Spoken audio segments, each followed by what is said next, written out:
Hay personas que ven señales por todos los lugares. El Papa se levanta de un sitio, se va a otro sitio y ya nos alteramos.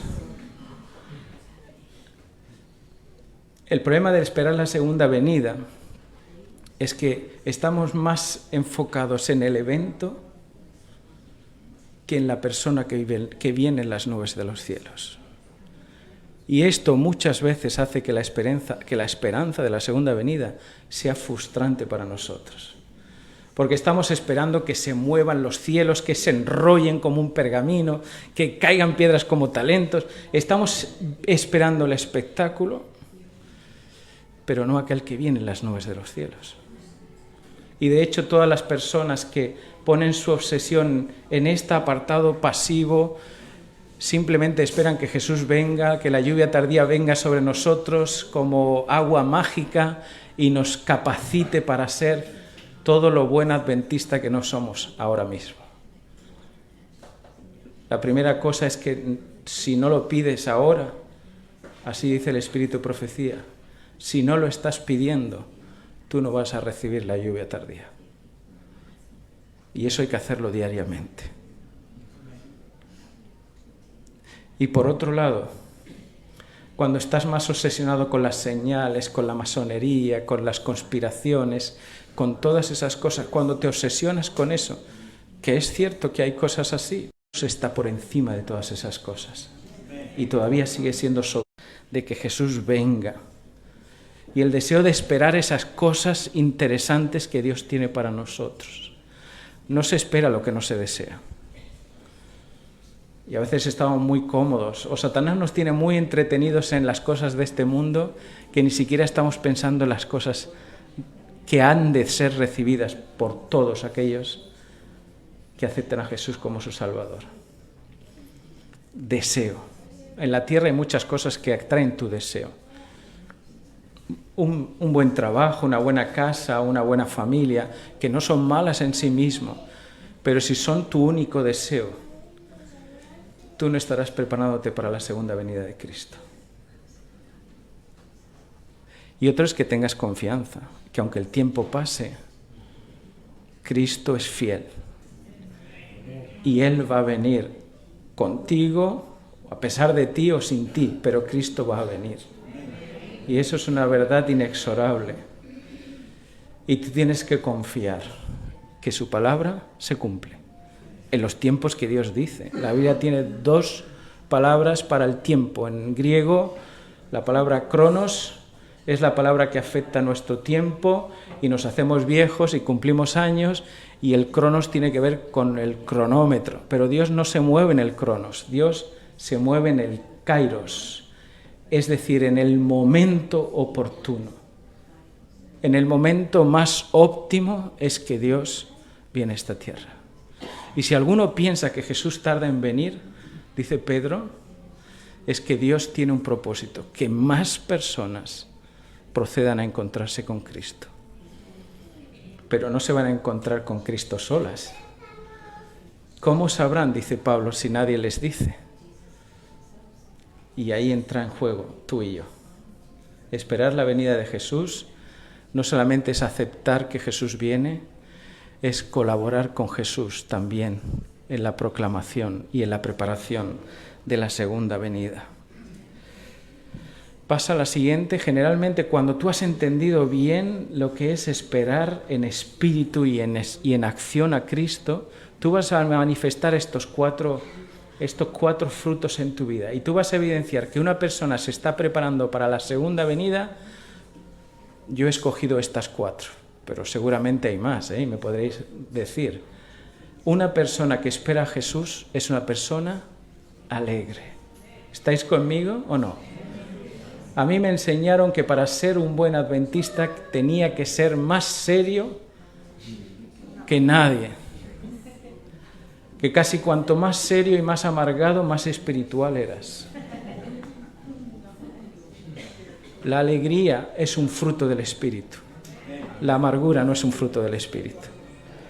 Pero la alegría sí que lo es. Así que una evidencia de que tú y yo estamos preparándonos para la segunda venida es que somos personas alegres y contagiamos alegría. ¿Sí? El único método que funciona y trasciende todos los tiempos es el método de Cristo. Cristo no era una persona amargada, os lo aseguro. Era de esas personas que cuando tú te pones al lado de ella, te nutre, te llena. He conocido personas en la iglesia que son como vampiros espirituales. No sé si las habéis visto.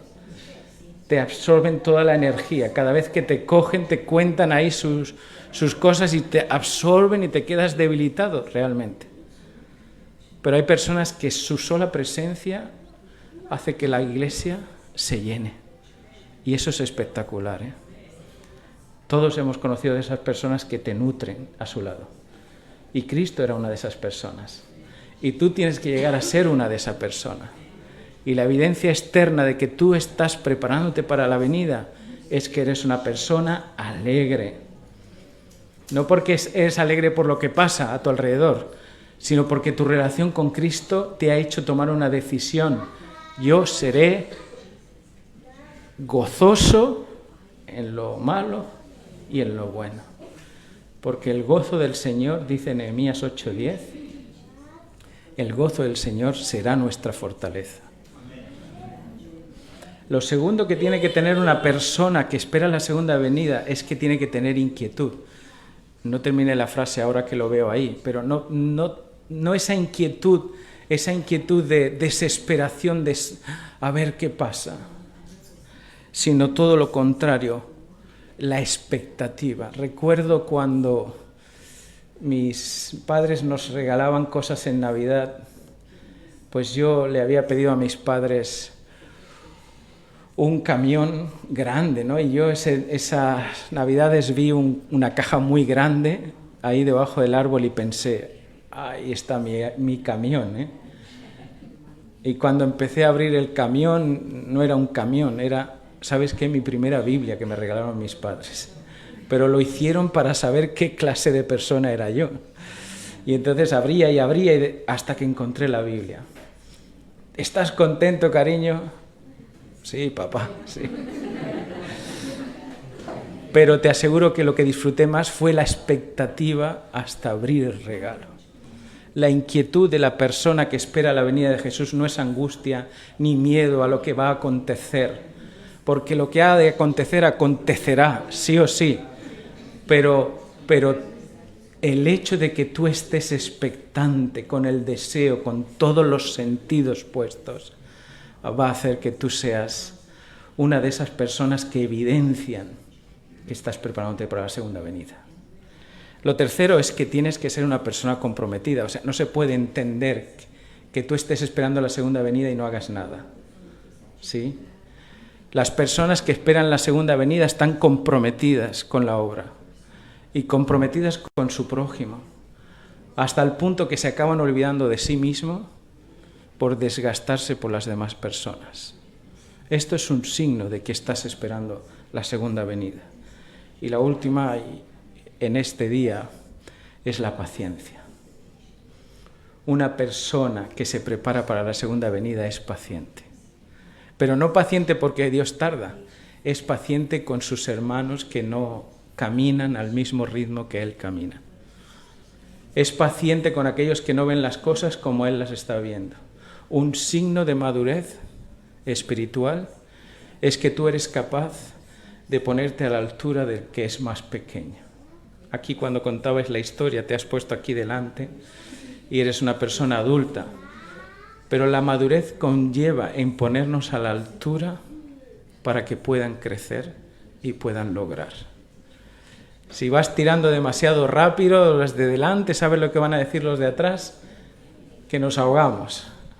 Y a veces el de delante va pensando que los de atrás van muy lentos, pero ¿sabes qué? Si tú estás delante, tienes que aprender a ser paciente, porque todo debajo del sol tiene su tiempo y todo tiene su hora. Y no todas las cosas maduran a la vez. Y no todas las personas tenemos el encuentro con Dios de la misma manera y con la misma intensidad. Pasamos. Evidentemente, esperar la segunda venida puede causar algunos efectos y también defectos en nosotros. Y esos defectos tienen que ver con esta parábola que quiero compartir con vosotros, esta parábola de Mateo 24, el siervo fiel y prudente que trabaja incansablemente cuando su Señor se va y le da la promesa, voy a volver, y cuando su Señor vuelve lo halla haciendo lo que debe hacer, dando de comer a tiempo a sus hermanos, velando y orando.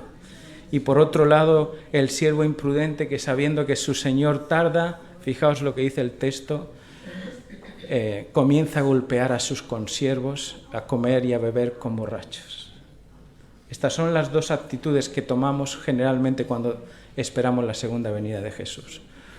O sabemos o aprendemos a dar comida, alimento a tiempo a las personas, o acabamos golpeando a nuestros consiervos. Ahora mismo se está celebrando la 61 Conferencia General en San Luis. 159 años de existencia desde la organización de la Iglesia Adventista en 1863 hasta ahora. Y desde el primer momento decían, Jesús viene pronto. Esos 159 años ya nos pesan. Y han pasado muchas generaciones de adventistas, ¿verdad? Pero Jesús sigue sin venir. Y podemos acabar frustrándonos y dejar de hacer lo que debemos hacer como el siervo prudente, dar la palabra oportuna, la palabra adecuada a cada uno cuando la necesite, o podemos acabar golpeándonos entre nosotros. Cuanto más años de vida tiene una iglesia, más miedo tiene a perder su identidad, ¿sí? ¿Y sabes lo que hacemos generalmente para recuperar nuestra identidad? Empezamos a golpearnos unos a otros porque empezamos a posicionarnos cuál es la mejor manera de ser adventistas. Adventistas historicistas, vamos a pensar como los adventistas pioneros antes de 1888. Vamos a pensar como los adventistas de Elena White. Pero no se trata de pensar ser como aquellos, ni como estos, se trata de ser semejantes a Cristo. Nosotros no somos adventistas solamente por el nombre, somos adventistas porque Jesús nos ha hecho una promesa, a mí me ha hecho una promesa, de que va a venir a buscarme, y a ti también. Así que esos efectos, pasa a la siguiente, pueden dar en este efecto. ¿Qué es dar alimento a su tiempo? Esperar dando alimento a su tiempo. Y tenemos el texto que dice que no solo de pan vive el hombre, sino de toda palabra que sale de la boca de Dios. Finalmente, dar alimento a tiempo es saber reflejar el carácter de Cristo con tus hermanos. Sin embargo, lo contrario, golpear, comer y beber, son las otras dos. O te vuelves muy arisco y te vuelves muy inquisitivo con las cosas y todos tienen que hacer eso para ser salvos, o te pasas al otro bando. Tarda tanto el Señor que total, me voy fuera de la iglesia, hago lo que me da la gana porque el Señor tarda en venir.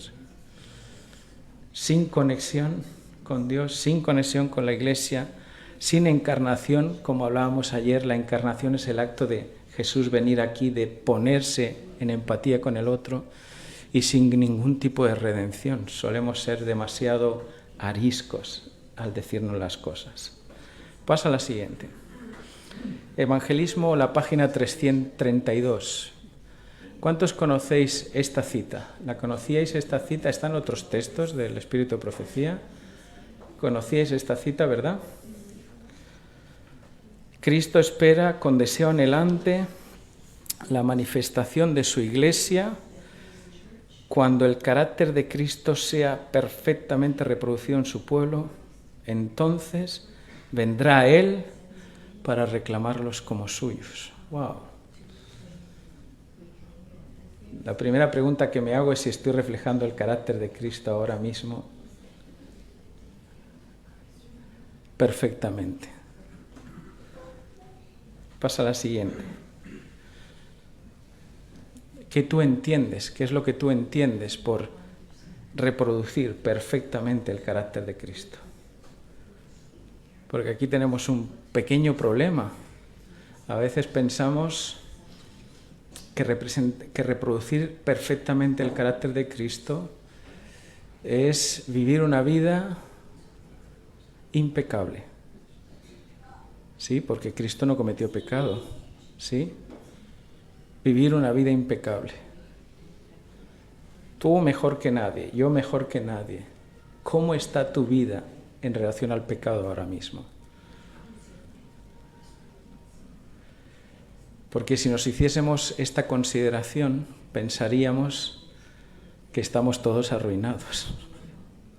Porque yo no reproduzco perfectamente el carácter de Cristo, porque a veces pienso mal de la gente, a veces insinúo cosas que no son, a veces digo cosas que están fuera de lugar, y a veces simplemente hago cosas porque me gustan y punto. Y luego sí, luego si acaso me arrodillo y pido al Señor, pero me gustan y las hago. ¿Cómo está tu relación con el pecado? El problema aquí es que el pecado para nosotros simplemente parece que es algo que tiene que ver con lo que hacemos, con la conducta, pero nunca lo asociamos a tener el mismo espíritu que Cristo. Pasa a la siguiente diapositiva. Palabras de vida del Gran Maestro, página 317. Lo que necesitamos es que esté el amor de Cristo en el corazón. Cuando el yo está sumergido en Cristo, el verdadero amor brota espontáneamente. La plenitud del carácter cristiano se alcanza cuando el impulso de ayudar y beneficiar a otros brota constantemente de adentro. Mira qué interesante esto. La plenitud del carácter cristiano se evidencia cuando tú ayudas a los demás de manera desinteresada porque te nace, porque te es necesario. ¿Sabéis cuál es el último mensaje que tenemos que dar como pueblo a este mundo? Sí, el mensaje de los 3 ángeles lo llevamos predicando desde 1844. Pero ¿sabéis cuál es el último mensaje que tenemos que dar a este mundo? Ahí dice Elena White, el último mensaje de clemencia que ha de darse al mundo es la revelación del carácter de amor de Cristo. Este es el último mensaje que tú y yo tenemos que dar. Pero ¿cómo lo vamos a dar si entre nosotros todavía hay discusiones? ¿Cómo vamos a dar este último testimonio, que es lo que necesita este mundo, si todavía entre mi hermano y yo no nos entendemos? Me parece más fácil posicionar la cuestión de la perfección y del carácter en los actos, que aunque parezca que es difícil, pero es más fácil que empezar a tener el mismo espíritu que Cristo. Puedes mudarlo de fuera, muy fácilmente, pero lo de dentro es mucho más difícil. Hay un refrán que dice, aunque la mona se vista de seda, mona se queda. Todo acto de perfección que tenga que ver con la corteza exterior y que no tenga que ver con algo que está dentro, con una vivencia, con una relación, no tiene sentido. La perfección del carácter llega cuando tú y yo somos capaces de amar de la misma manera que Cristo amó. Un nuevo mandamiento os doy, dice Jesús, que os améis los unos a los otros. Pero este mandamiento ya lo había dado en el Antiguo Testamento. ¿Qué hace que este sea un nuevo mandamiento? Porque añade un pequeño detalle, que améis de la misma manera que yo os he amado. ¿Y cómo es el amor de Cristo por ti? Es inagotable. ¿Sabes? Dios no te ama por lo que haces. Tampoco te ama por lo que tienes. Dios te ama por principio.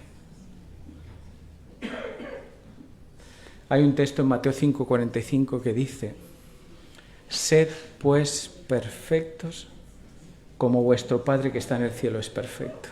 ¿Habéis leído ese texto? ¿Y habéis leído los versículos anteriores a ese texto? Casi siempre nos acordamos de este, solamente. Pero los versículos anteriores dicen que Dios es un Dios que hace salir el sol sobre buenos y malos y que sigue siendo Padre de todos. Ahora el texto paralelo a Mateo 5:45 es Lucas 6:36. ¿Sabes lo que Dios reclama de ti y de mí como perfección? No es la impecabilidad, porque no hay justo ni uno, ¿eh? ¿Sabes lo que reclama de perfección para ti y para mí? Dice Lucas 6:36. Sed, pues, misericordiosos, como vuestro Padre que está en el cielo es misericordioso. La perfección que Dios reclama de mí y de ti para prepararme para la segunda venida tiene que ver más, mucho más, con la misericordia. ¿Qué es la misericordia, hermanos?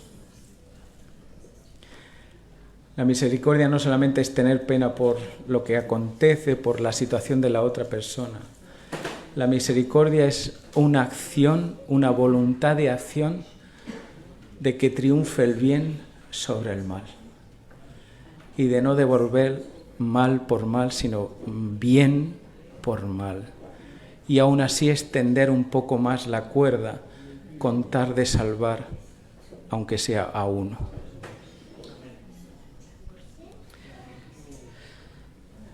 Pasa la siguiente diapositiva.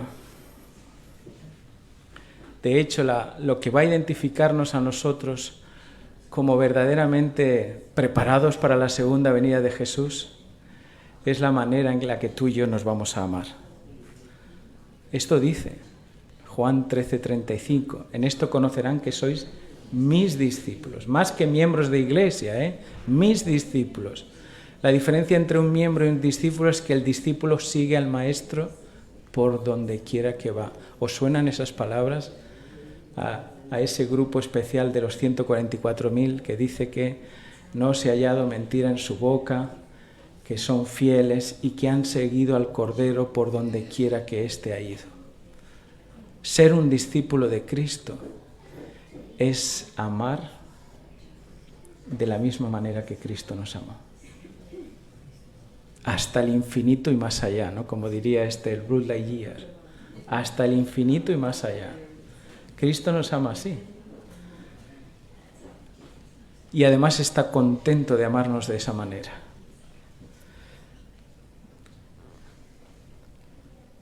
¿Cómo sabemos nosotros que hemos pasado de muerte a vida? Dice 1 Juan 3:14. Una persona sabe que ha sido transformada por el Espíritu Santo por este acto. Nosotros sabemos que hemos pasado de estar muertos a estar vivos porque amamos a nuestros hermanos. Fíjate lo que la palabra de Dios nos dice. ¿Cómo sabes si estás vivo en Cristo? Si amas a tu hermano, tú estás vivo. Lamentablemente termina diciendo, pero el que no ama todavía está muerto. Ahora te pregunto, ¿estás vivo o estás muerto? ¿Quieres estar vivo o quieres estar muerto? Porque la evidencia que hemos pasado de muerte a vida es que amamos. Pero no amamos con la boquilla pequeña, Amamos de la misma manera que Cristo nos amó. Somos capaces de ver a la otra persona, no como está ahora, sino como será el día que Cristo acabe la obra que ha comenzado en él. Y eso es maravilloso, porque Cristo nunca nos ve en nuestra situación actual. Cristo, cuando se dirige a nosotros, lo hace a ese yo que seré el día que Cristo acabe su obra en mí. Y sabéis que la Biblia dice que el que empezó la buena obra en nosotros la va a terminar. Y yo estoy convencido. Y tenemos muchas cosas que cambiar, claro que sí, como iglesia, como hijos de Dios, tenemos muchas cosas que claro que sí. Pero también confío en la promesa de que el que empezó la buena obra la va a terminar en nosotros. ¿Y por qué será tan importante que nosotros nos queramos? Yo no sé si alguna vez te has preparado un examen y te lo has preparado pensando lo que tú creías que iba a ser lo más importante, ¿no? Sí, ¿verdad? Ay, a mí me encantaban las cosas que a nadie le encantaban, ¿no? Pero yo por eso pensaba, esto es lo que me van a preguntar. Fechas, detalles, cosas que para mí eran como muy importantes y me aprendía eso y llegaba al examen y me había equivocado, nada de nada, era más fácil todavía, pero yo me había estudiado lo más difícil y lo más fácil ni lo había mirado. ¿Sabes que puede ser que un día el Señor nos haga un examen y que estemos preparándonos el examen en lo que yo creo que es importante? Pero la Biblia te va a decir lo que es importante. Para lo que va a entrar en el examen, te lo va a decir. Mira lo que dice. Primera de Juan 4, 16 y 17. Y el que permanece en amor permanece en Dios y Dios en él. En esto se ha perfeccionado el amor en nosotros. ¿Para qué? Para que tengamos confianza en el día del juicio. Y añade, pues como Él es, así somos nosotros en el mundo. ¿Qué quiere Cristo que tú y yo seamos como reflectores de su carácter en esta tierra? No solamente que no estemos involucrados en el pecado, viviendo y revolcándonos en el lodo como los cerditos ahí en el barro, ¿no? Porque nos gusta. Evidentemente el pecado ya no va a ser algo como hacíamos antes, será un accidente en nuestra vida, pero doblaremos rodilla y pediremos perdón a Dios, evidentemente. Ya no serán pecados de rebelión abiertos que tengamos contra Dios, sino porque Satanás nos ha vencido. Pero confesaremos a Dios y Dios todo pecado que es confesado es perdonado. Pero lo que sí que se te va a demandar a ti es esta parte.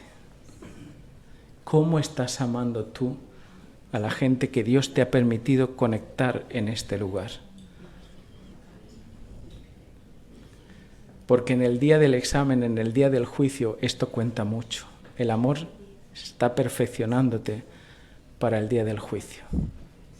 Cristo solamente 2 veces muy explícitamente dijo al mundo, aprended de mí. ¿Os acordáis? ¿Y qué 2 cosas pidió Jesús como explícitas que aprendiésemos? Oye, no pequéis como yo no peco, dijo eso. Manso y humilde.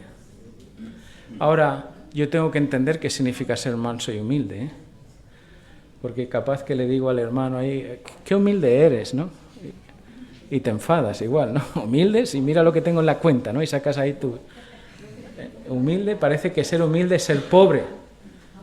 Pero realmente es humilde es ser pobre en espíritu personal tuyo, y que Cristo sea grande en ti, ¿no? Ser humilde es reconocer que somos solamente polvo y aire, somos eso, polvo y aire, no somos más que eso, y que Cristo es soberano sobre nosotros. Y el manso no es una persona que no sea capaz de defenderse, ¿eh? El manso es la persona que tiene capacidad, pero la retiene. ¿Sabéis? Cuando era pequeño mis padres me apuntaron a Kung Fu, ¿eh? Cuidado que llegué a 2 clases de Kung Fu. Y en esas 2 clases de Kung Fu me creía yo Jackie Chan, ¿no?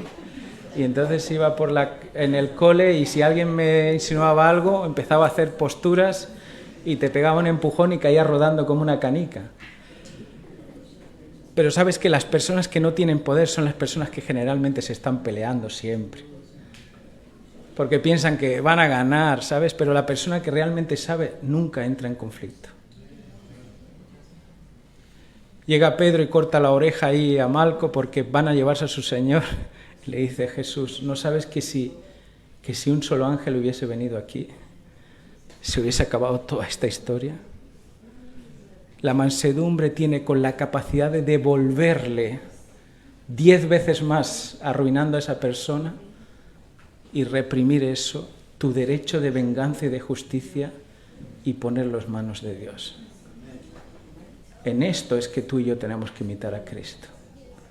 En reconocer que somos polvo y tierra, aire, nada más que eso, que somos criaturas, que nadie es más que nadie, que venimos del mismo lugar y vamos al mismo lugar y al final vamos a estar todos calvos bajo tierra, deshuesados, da igual lo que tú tengas. Al final, si Cristo no viene, todos vamos a ser calvos debajo de la tierra. Sí, es verdad. No te va a servir de nada lo que tú tengas aquí. Lo que va a hacer la diferencia es la relación, la calidad de relación que tú tengas con tus hermanos aquí, que te van a preparar para vivir en el reino de los cielos. ¿Sabes? Ahora tenemos que aprender a vivir como si estuviésemos viviendo en el reino de los cielos. Y en el reino de los cielos no va a haber diferencias, os lo aseguro. Y la iglesia tiene que ser un pedacito de cielo en esta tierra, una isla espiritual para aquel que viene buscando refugio en este lugar. Pero también os digo una cosa, así dice Elena White, que no es perfecta la iglesia, que tiene que ser cambiada, amonestada, pero no os olvidéis que es lo que Dios más ama en esta tierra. Y como lo ama, no nos va a dejar así. Dios está empeñado en cambiarnos. ¿Queréis ser cambiados por Cristo? Amén. Lo único que tenemos que hacer es abrir la puerta. Y Cristo se va a encargar de hacer el resto. Pidamos el Espíritu todos los días, el Espíritu Santo. Señor, ayúdame a ser humilde y a ser manso, para reflejar perfectamente tu carácter en esta tierra. Ayúdame a amar de la misma manera para no estar muerto nunca más y estar vivo. Y ese día cuando Jesús venga te dirá, bien, buen siervo fiel, sobre poquito te voy a poner sobre mucho. Yo espero veros a todos vosotros. No conozco vuestro nombre, pero yo sé que el Señor allí me va a dar un tiempo para conocernos mejor. No me gustaría que nadie se quedase aquí. Pero tenemos que aprender a saber esto. La salvación es algo personal, ¿sí o no? Sí, pero también tiene una dimensión comunitaria. Porque cuando Cristo venga y nos pregunte ¿dónde está tu hermano?, ¿qué le vamos a decir? Si yo me lo dejé en el camino, o si, peor, fui piedra de tropiezo para que él no se salvase. Porque la Biblia me recomienda que si voy a ser piedra de tropiezo, más me vale liarme una cuerda con una piedra de molino y tirarme al río. Así que mi oración va a ser esta, Señor, que no sea piedra de tropiezo para nadie. Que no me olvide de nadie, Señor, porque aquí entramos juntos. Como Moisés le dijo al faraón, o vamos todos o no vamos ninguno. No iremos sin nuestros hijos. No iremos sin nuestros hermanos. Y esa dimensión te va a obligar a buscar a tu hermano y a entrar en conexión con tu hermano. Bendito y amoroso Padre, Señor, te damos gracias porque estás empeñado en nuestra salvación, Señor. Y queremos que acabes esa obra que has empezado en cada uno de nosotros, Señor. Danos tu espíritu, danos tu visión, tu forma de hablar, tu forma de amar y tu forma de perdonar, Señor, para que este mundo sepa que tú eres soberano en nuestras vidas, Señor. Queremos que vengas pronto y queremos que nos uses, Señor, para esa venida. Estamos dispuestos, Señor, y esperamos solamente la instrucción que nos has dado. La mies es mucha, los obreros somos pocos, pero hoy en tu nombre, Señor, estos obreros van a ser más eficaces y más poderosos. Ayúdanos, Señor, te lo ruego en el nombre de Jesús. Amén, Señor.